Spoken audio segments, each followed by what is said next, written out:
anyone else wants to study anything.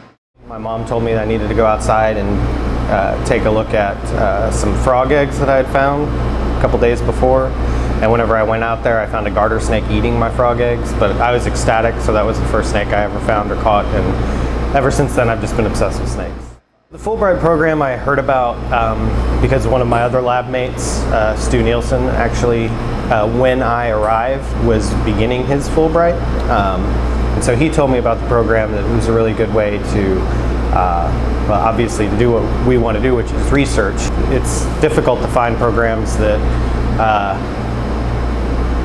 actually fund research in all over the world like Fulbright does. And I chose Ethiopia mainly because it's a region in northern Africa that there aren't herpetologists working in right now. There's a few people that study particular frogs and things like that, but there's no herpetologist at Ethiopia's federal university, and very little is known about the fauna in Ethiopia. My research study, I'm going to be comparing snake communities from two different sites.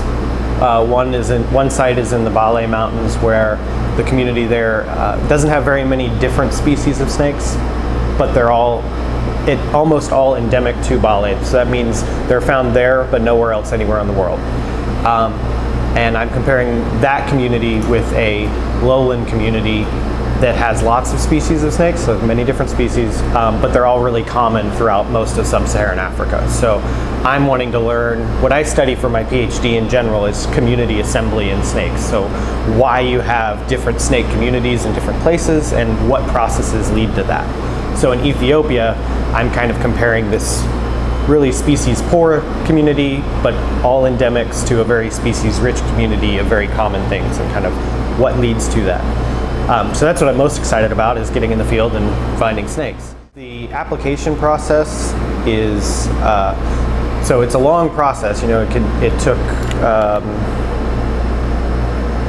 think, better than 7 or 8 months for me to actually be notified that I received it. But the application itself is really short.